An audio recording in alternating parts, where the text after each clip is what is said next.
하나님의 말씀은 마태복음 5장 1절부터 12절까지의 말씀입니다. 다 찾으신 줄 알고 한 절씩 교독하도록 하겠습니다. 예수께서 무리를 보시고 산에 올라가 앉으시니 제자들이 나아온지라. 심령이 가난한 자는 복이 있나니 천국이 그들의 것임이요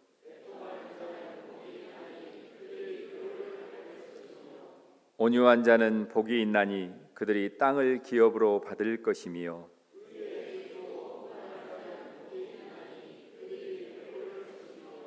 긍휼히 여기는 자는 복이 있나니 그들이 긍휼히 여김을 받을 것임이요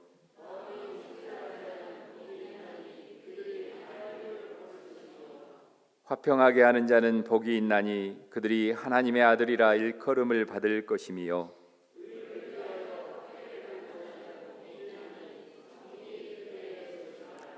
나로 말미암아 너희를 욕하고 박해하고 거짓으로 너희를 거슬러 모든 악한 말을 할 때에는 너희에게 복이 있나니 기뻐하고 즐거워하라. 하늘에서 너희의 상이 큼이라. 너희 전에 있던 선지자들도 이같이 박해하였느니라. 아멘. 선하시고 인자하심이 영원하신 아버지 하나님, 죄악으로 오염된 우리의 심령을 독생자 예수 그리스도의 보혈로 죄악이 선을 이기지 못하도록 주신 은혜에 감사와 찬양과 영광을 올리옵나이다.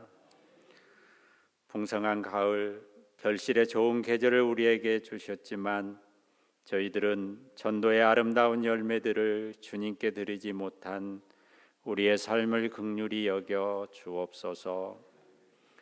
교회 안에 전도의 열매가 많이 맺혀 20대, 30대, 40대 세대별로 예배드림이 아름다울진데 젊은 세대들의 숫자가 너무 적어 주님의 영광을 가리우는 우리의 모습도 긍휼히 여겨 주옵소서. 저희들의 입술을 주장하여 주시어 복음을 증거하는 귀한 성도들 되게 하여 주옵소서. 강건하여 예배 자리에 데려올 수 있는 성령 충만한 알곡 성도들로 인도해 주옵소서.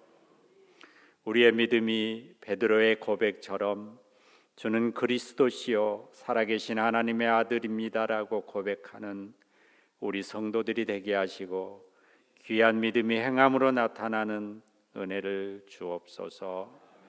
열매 맺는 아름다운 계절의 알곡 성도들, 성령의 9가지 열매를 주렁주렁 맺는 우리의 주렁주렁 맺게 하시고 우리의 삶 속에 소망이 넘치고 기쁨이 충만한 삶으로 하나님께 영광만 돌리는 귀한 은혜를 더하여 주옵소서. 특별히 이 나라를 사랑하시는 아버지 하나님, 우리나라의 정치 상황을 바라볼 때 남북한이 심히 대립하고 여야가 첨예하게 대립하여 정부의 국정 지지도는 날로 하락하는 불안전한 이 나라를 긍휼히 여겨주시고 변화되는 남북한이 되도록 인도하여 주옵소서. 정부는 국민을 위한 정치를 하고 국회도 국민을 위한 정치를 할 수 있는 은혜를 주옵소서. 특별히 저희 담임 목사님 선교지에 떠나 있습니다. 그곳에 주님께서 함께 하시고 선교의 사명을 더욱 크게 감당하는 귀한 은혜도 더하여 주옵소서. 귀한 시간 말씀을 들고 전하시는 장로님께 함께 하시어 우리 마음에 귀한 믿음의 선한 씨앗들이 심겨지는 귀한 말씀이 선포되게 하시고 듣는 우리의 기도 열리게 하여 주옵소서. 또한 마음과 뜻과 정성을 다하여 준비한 호산나 찬양대의 찬양도 기뻐 받아주시기를 소원하오며 우리를 죄에서 구원하여 주신 예수님 이름으로 기도 올리옵나이다. 아멘.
할렐루야. 아멘. 감사합니다. 하나님께 우리 영광의 박수 돌려드릴까요? 수고한 찬양들 위에 하나님의 은혜가 함께 하시기를 소망합니다. 교회에서 관객이 딱 한 분이라는 것을 아십니까? 찬양대가 찬양하지만은 여러분들이 그 찬양을 듣고 감상하는 관객이 아니고요. 교회에서는 관객은 오로지 한 분 하나님만 관객입니다. 여러분 같은 마음으로 함께 하나님을 찬양하신 줄 믿습니다. 목사님이 자리를 비운 관계로 제가 부득불 설교를 맡게 되었습니다. 많이 기도해 주셨을 줄 믿고 담대하게 성령의 도우심 의지하여 하나님의 말씀을 전하고자 합니다. 오늘 제가 드리는 설교의 제목이 그리스도인의 복이라는 것에 대한 얘기를 할 것입니다. 복, 한국인들이 굉장히 좋아하는 단어인데 복을 잘 알아야지 그 복의 근거에서 감사의 마음이 나올 것이기 때문에 추수감사절을 앞두고 특별히 감사 챌린지를 하면서 우리가 감사하는 마음들을 회복할 수 있기를 바랍니다. 추수감사절의 의미를 생각하며 감사 챌린지를 하고 있습니다. 모두 은혜 속에 잘 하고 계십니까? 한 달이나 매일, 전에는 한 주였는데요, 매일 감사 챌린지를 해야 한다는 부담감으로 감사가 아니라 불평하고 있지는 않습니까? 추수감사절을 앞두고 우리가 받은 하나님의 은혜를 살피고 감사의 마음을 오늘이라 일컫는 매일의 삶 속에서 회복하는 것은 참으로 소중한 일입니다. 그리스도인이 감사를 회복하기 위해 꼭 살펴보아야 할 것이 있습니다. 우선은 우리의 감사 생활을 방해하는 사단의 전략을 아는 것이 필요합니다. 둘째는 사실 그 첫 번째 것보다도 훨씬 중요한데 그러한 방해가 항상 있음에도 불구하고 우리에게 이미 허락되어 있으나 잊고 있거나 의미를 몰라 깨닫지 못하는 하나님의 은혜들, 하나님이 주신 복들, 그것의 의미와 크기를 안다면은 감사가 방해받지 않을 것입니다. 감사를 못하게 하는 이유를 아주 짧게 살피고 감사할 수밖에 없는 하나님이 주신 크신 복들을 살펴보겠습니다. 감사 생활을 방해하는 최대의 적이 있습니다. 일명 나만과 그의 형제들입니다. 이 형제들은 나는 내가인데 늘 자신만 앞세우며 자기 주장이 강합니다. 이 나만과 그의 형제들은 모든 욕심과 비교의식, 걱정과 교만의 뿌리들입니다. 이들은 모두 이기심의 자녀들인데 이 가족의 특징은 온통 관심이 나에게만 집중되고 다른 사람에게는 도통 관심이 없거나 무시하기 일쑤입니다. 내가 복받아야 돼, 내가 인정받아야 돼, 내 중심으로 모든 일들이 돌아가야 돼, 이런 생각이죠. 이 이기심 패밀리가 바로 감사 생활의 적들입니다. 내 안에 도사린 이기심들을 극복할 때 우리는 일상의 소중함에 눈뜰 수 있고 타인의 아픔에 진정으로 공감할 수 있을 것입니다. 7일 목요일 감사 챌린지 다 하셨죠? 천국 비유 중에 포도원 주인과 일꾼들의 비유를 통해 감사로 시작되었던 하루가 아무 일 없이 가족의 생계를 책임질 수 없이 놀고 있는 그들에게 한 데나리온을 약속하고 그 일꾼이 고용이 되니까 너무 감사해서 일을 하러 나갔던 그 감사로 시작했던 하루가 원망과 불평으로 망치게 되었던 비교의식의 마법을 살펴보셨을 겁니다. 주인이 선한 일을 하기 때문에 오히려 불평하는 이 아이러니를 여러분들이 다 살펴보았을 겁니다. 비교의식은 우리를 상대적으로 빈곤감에 빠지게 합니다.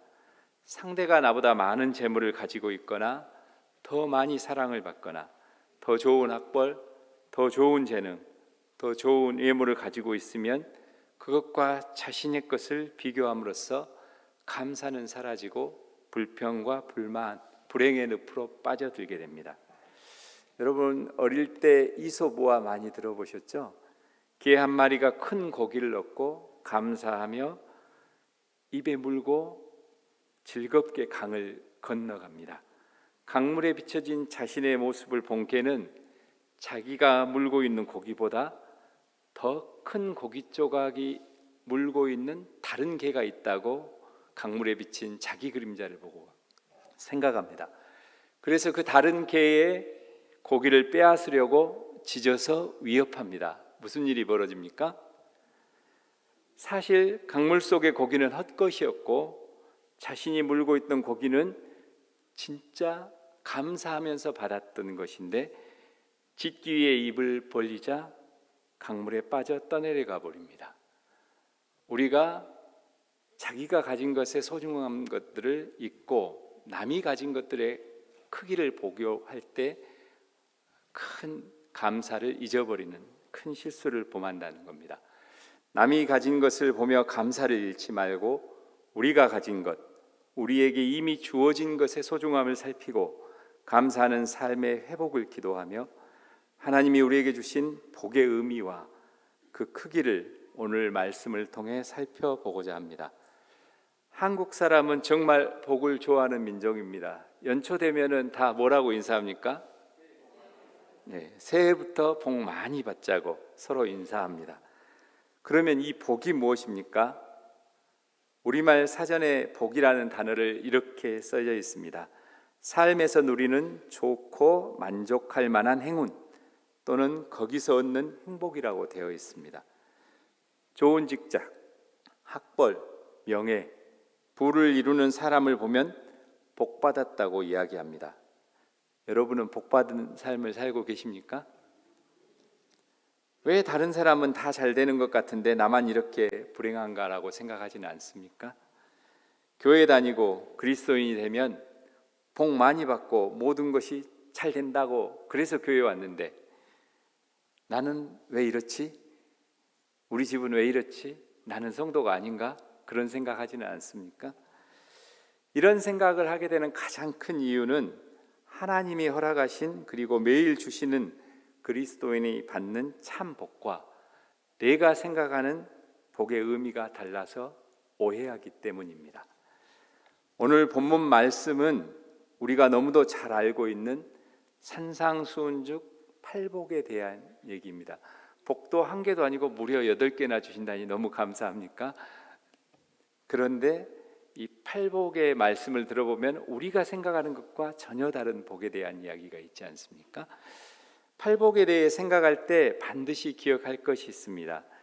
이 팔복의 말씀은 우리가 하나님 나라에 들어가는 조건, 즉 하나님이 우리를 받아들이는 영입 조건을 나타내는 것이 아니고 우리를 받아주신 하나님의 은총과 긍휼을 드러내는 복음이라는 사실을 기억해야 합니다.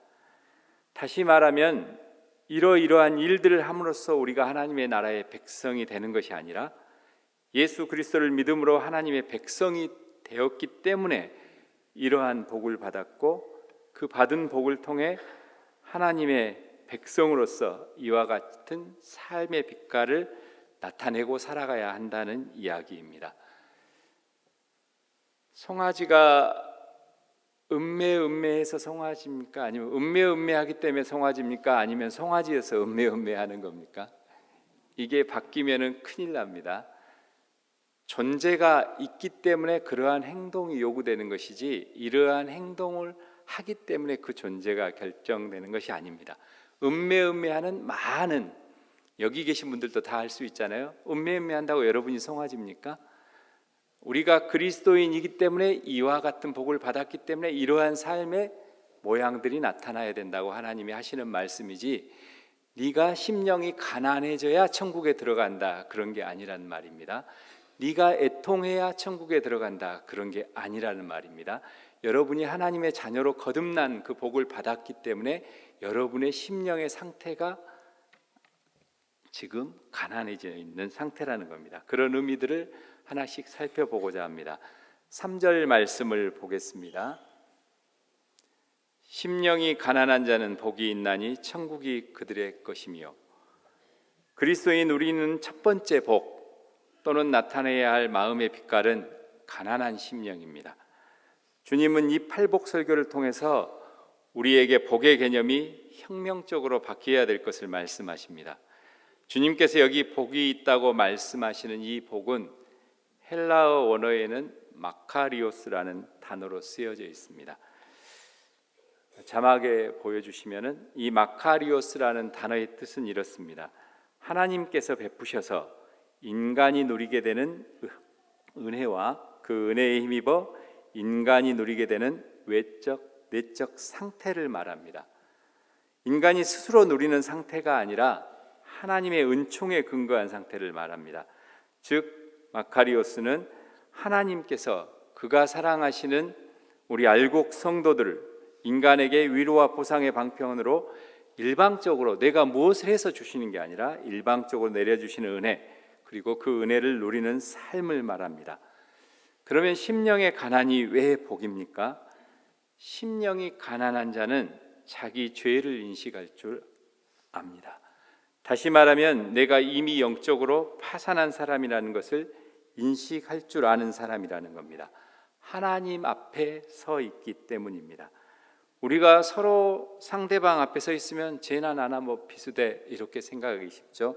그러나 오직 거룩하신 하나님 앞에 서면 어떻습니까? 아, 내가 갖고 있던 그 모든 잘났다는 것, 거룩하다고 생각했던 것, 남들이 인정해 주는 것이 뭡니까? 하나님의 거룩하심에 비추어 보면은 헛된 것들이었다는 거죠. 사도 바울은 빌립보서 3장에서 그렇게 고백하죠. 나는 히브리인 중에 히브리인이요 베냐민 지파요 율법으로는 바리새인이요 이룰 것 다 이루 난 가말리엘 문화, 지금으로 말하면 서울대에서 공부했는데 그걸 뭐로 여긴다고 했습니까? 해로 여길 뿐더러 오히려 배설물 똥으로 여긴다고 했거든요. 왜 그래요? 내 주 예수 그리스도를 아는, 하나님을 아는 그 지식에 비춰보면 이건 다 헛것이었다는 거죠.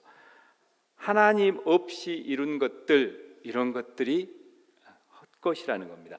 우리가 하나님의 자녀로 거듭날 때에만, 하나님 앞에 설 때만 아, 내 심령이 이렇게 곤고한 자였구나 이렇게 느끼게 된다는 것입니다. 오직 하나님 앞에 설 때만 우리는 심령의 궁핍함을 느낄 수 있습니다. 우리 신앙의 출발점이 어디인가를 주님께서 밝히는 것입니다. 예수 믿어서 그리스도인으로 거듭 태어난 사람들의 그 마음의 출발점이 무엇입니까? 그것은 자신의 영적인 질병을 인식하는 것입니다. 하나님 앞에서 자기 위치를 확인하는 것입니다. 하나님 앞에 서지 않았을 때는 여러분 죄인 아니었잖아요. 근데 하나님 앞에 서니까 여러분 어떻습니까? 여러분은 죄인인 거죠. 하나님의 영광의 빛 앞에 내가 얼마나 초라하고 추한 모습인지, 내 앞에 얼마나 소망이 없는지 이것을 인식하는 것입니다. 창세기 3장 5절에 보면은 뱀이 여자를 유혹하는 장면이 나옵니다. 여러분이 너무도 잘 아는 말씀이죠. 뱀이 여자를 유혹할 때 유혹하는 결정적인 논리가 뭡니까? 이 열매를 먹으면 어떻게 꼬십니까?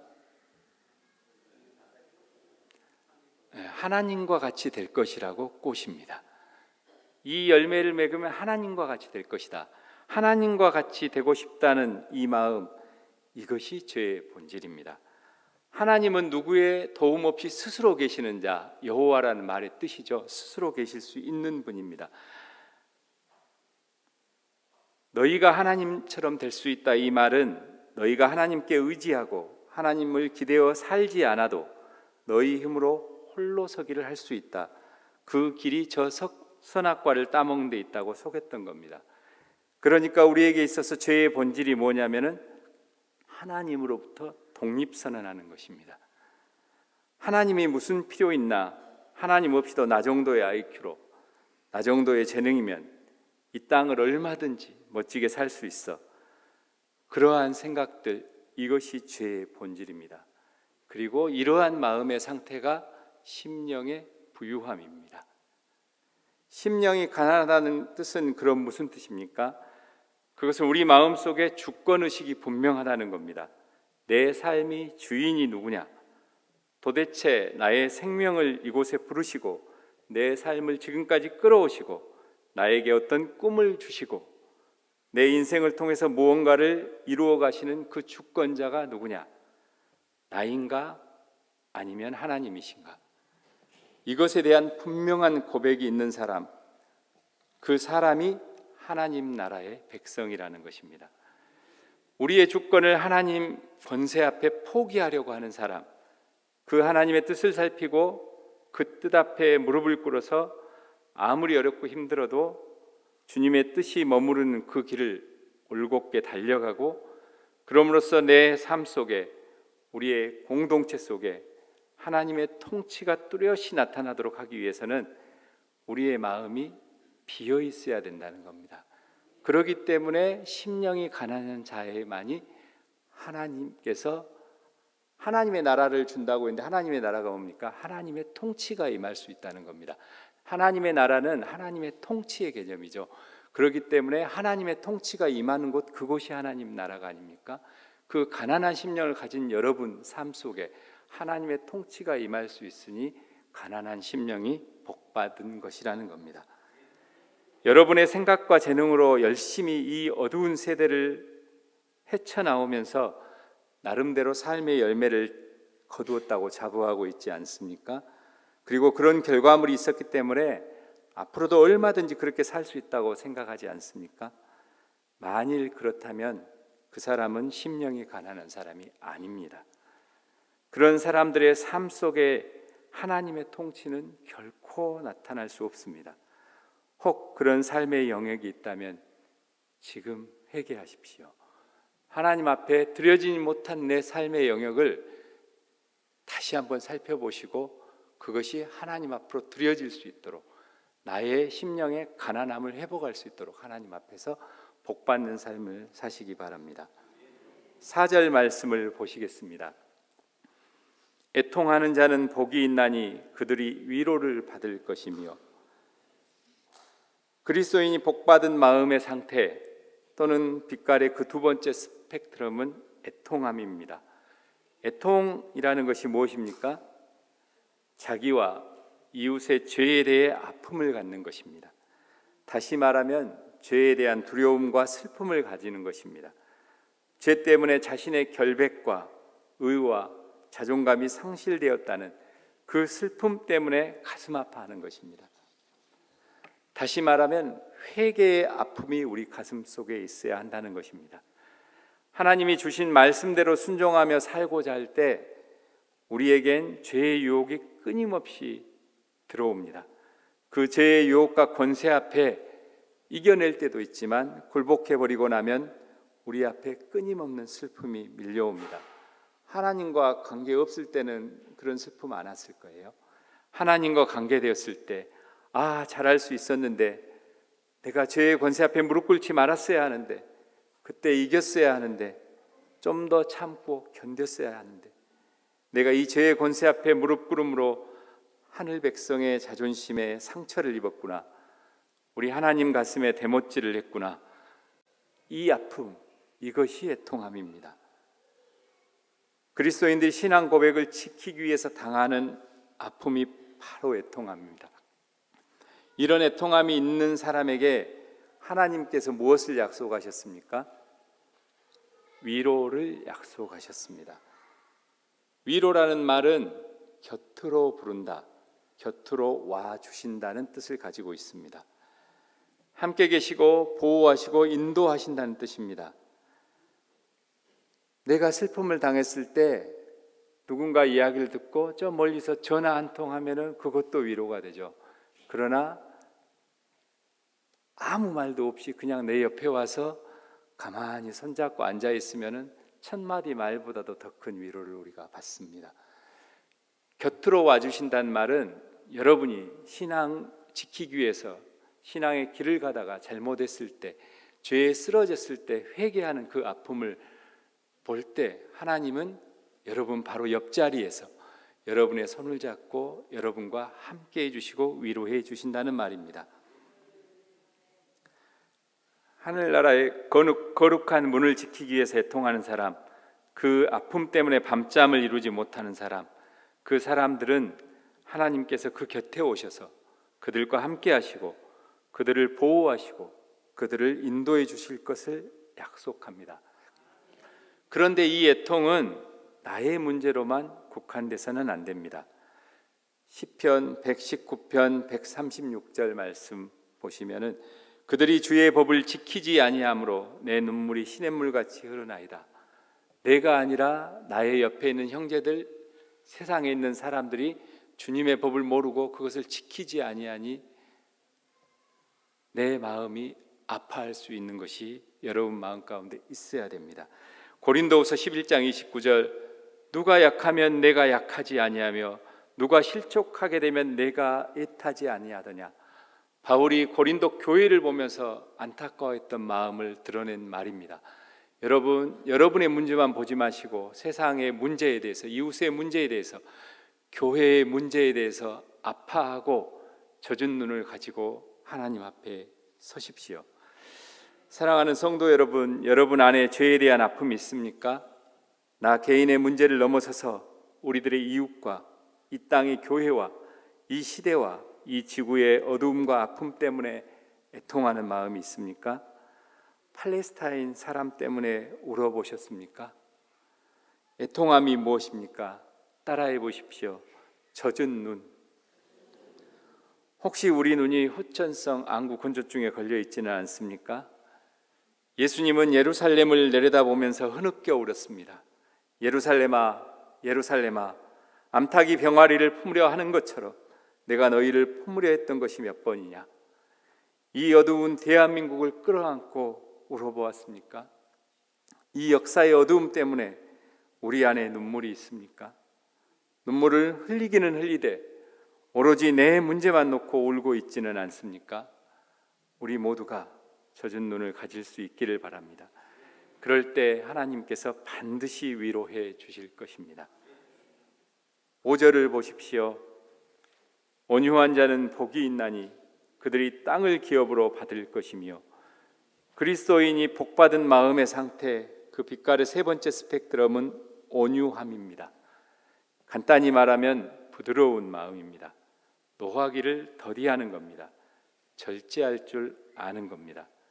자기의 모습을 있는 그대로 볼 줄 알고 이웃과의 관계에서도 그가 회개할 때까지 참아주는 마음, 이것이 온유함입니다. 온유함이라는 말은 신약 성경 전체에 걸쳐서 딱 4번밖에 나오지 않습니다. 그리스도인의 건전한 자아상, 그 자아상의 결정적 특성 가운데 하나가 마음의 부드러움이라는 것입니다. 바로 이와 같은 부드러움을 간직한 사람들에게 하나님이 무엇을 약속하셨습니까? 땅을 기업으로 주신다고 하셨습니다. 상무지구에 금싸라기 땅을 주시면 얼마나 좋겠습니까? 그게 아닙니다. 여기서 땅은 완성된 하나님의 나라입니다. 비교할 수 없는 것인데 상무지구의 금싸라기 땅이 더 커 보입니까? 그러면은 심령의 부요함을 가지고 있는 겁니다. 심령의 가난이 하나님 앞에서 자기 위치를 확인하는 것이었죠. 그렇다면 이 온유함은 사람 앞에서 자기 위치를 확인하는 것입니다. 온유는 자기 절제력입니다. 절제한다는 것은 그 이면에 힘이 있다는 겁니다. 그러기에 온유함은 나약함과는 다른 것입니다. 힘이 없어서 당하는 것은 온유가 아닙니다. 상대를 제압하고 상대 무너뜨릴 힘이 있음에도 불구하고 하나님의 영광과 그 거룩을 위해서 그 힘을 나를 위해서 쓰지 않는 것, 이것이 온유함입니다.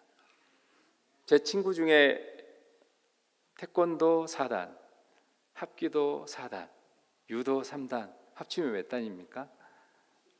겁나 많은 단입니다. 여러 단인데 그렇게 있는 친구가 밖에 나가서 누가 시비를 걸면은 피하거나 오히려 살짝 맞습니다. 너는 그렇게 무술이 뛰어난데 왜 그럴 때 가만히 있냐? 그러면 내가 치면 죽을까 봐서. 이 사람 예수님 믿는 친구가 아닙니다.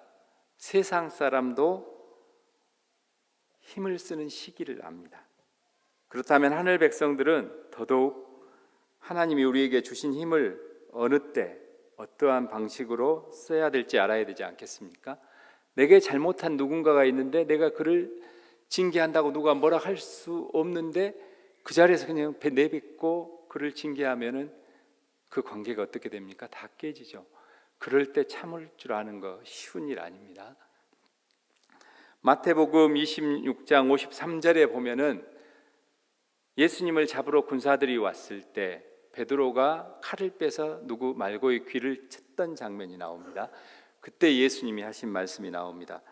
너는 내가 내 아버지께 구하여 지금 12군단이 되든 더 되는 천사를 보내시게 할 줄 없는 줄로 아느냐.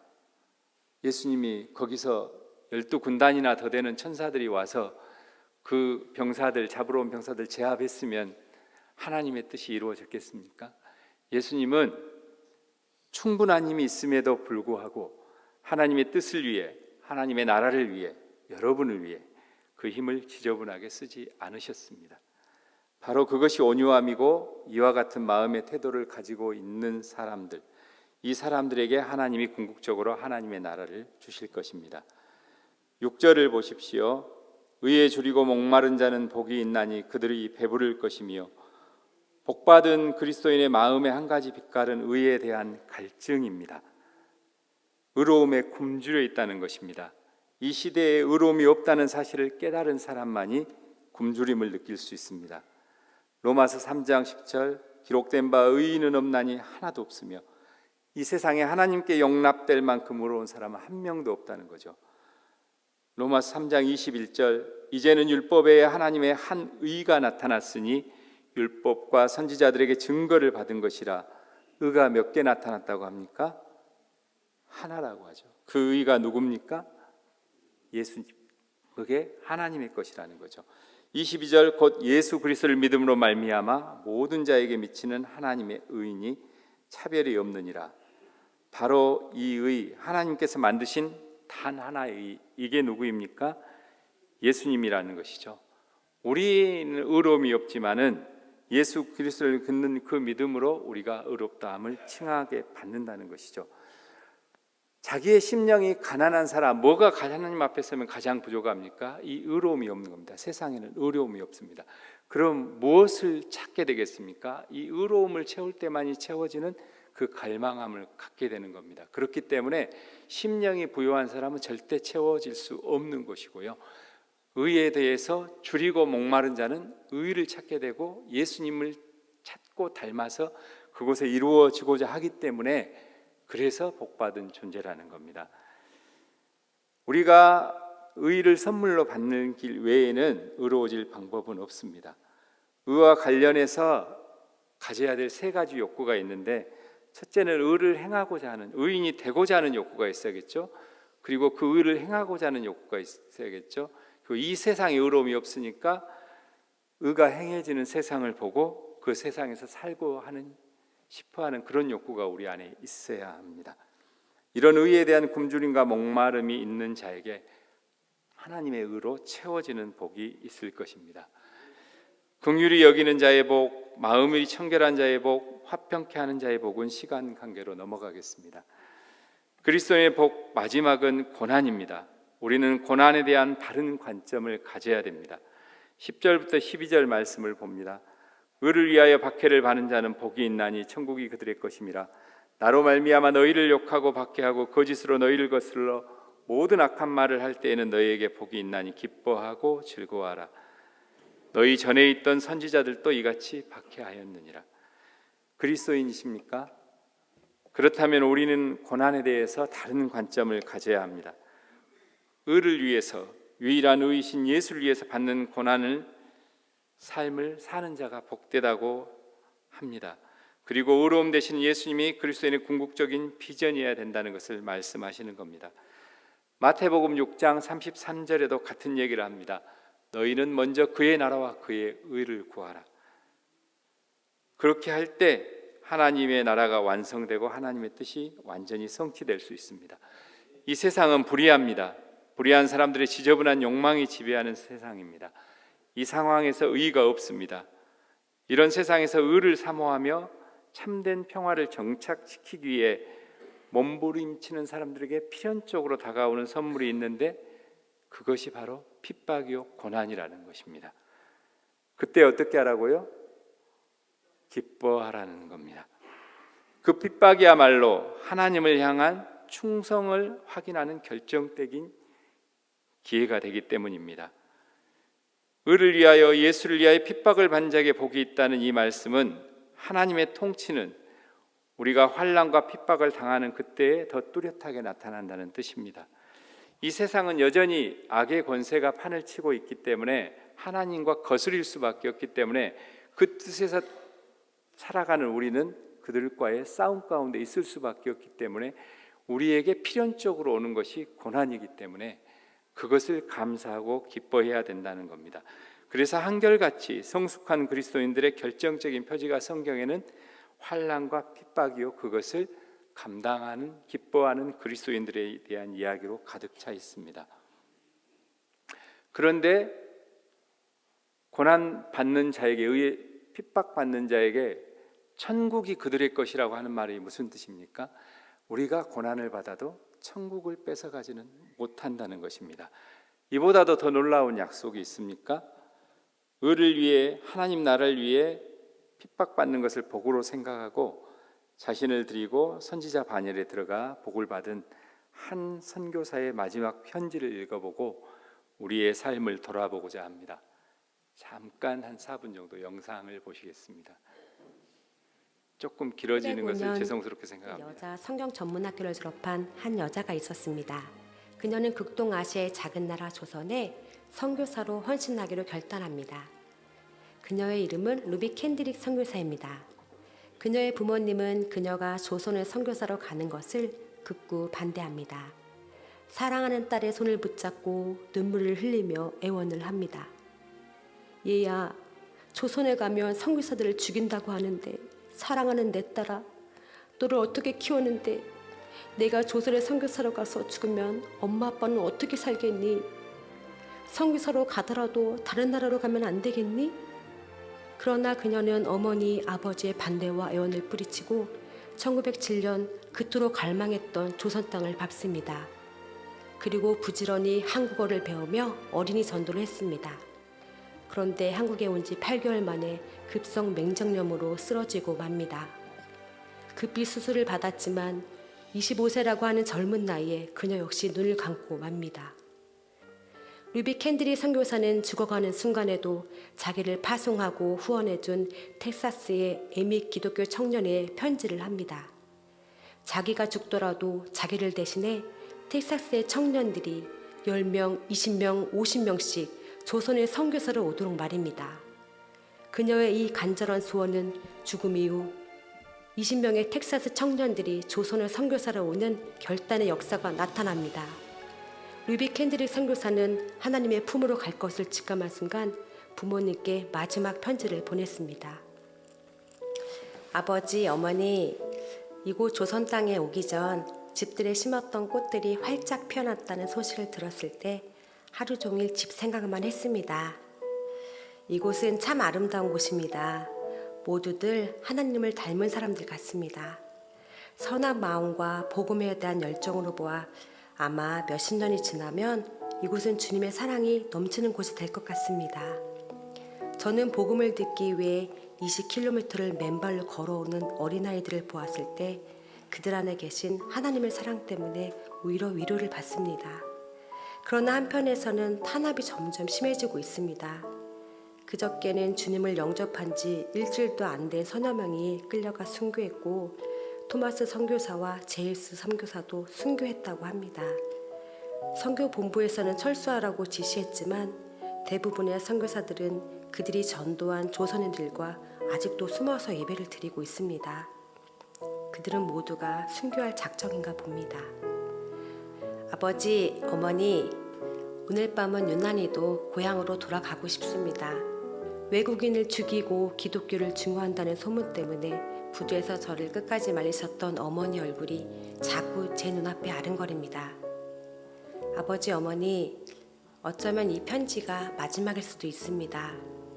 제가 이곳에 오기 전 뒤뜰에 심었던 한 알의 씨앗으로 이제 내년이면 온 동네가 꽃으로 가득하겠죠?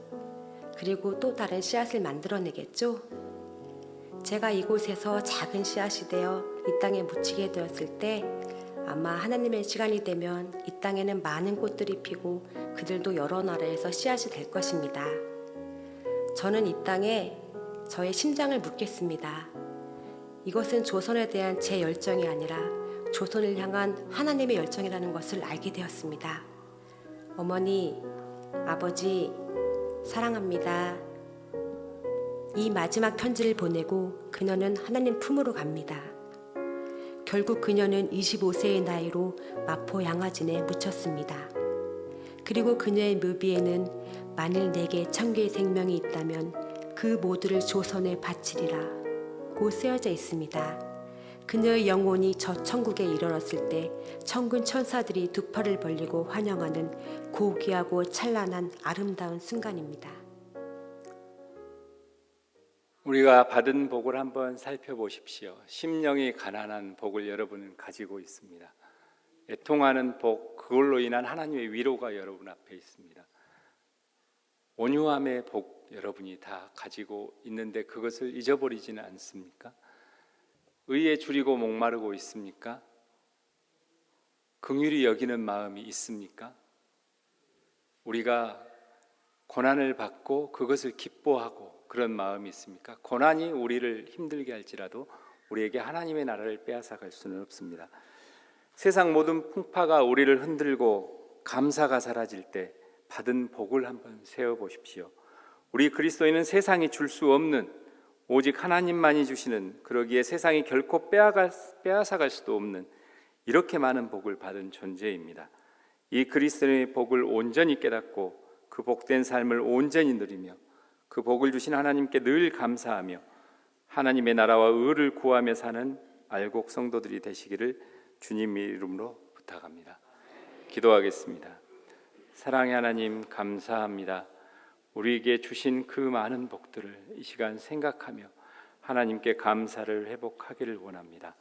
주님, 특별히 추수감사절을 앞두고 우리에게 주어진 이 많은 것들에 진심으로 감사하며 또 그것들을 삶에 실천하며 하나님의 나라를 향해 나아가게 도와주시옵소서. 감사드리고 예수님 이름으로 기도합니다. 아멘.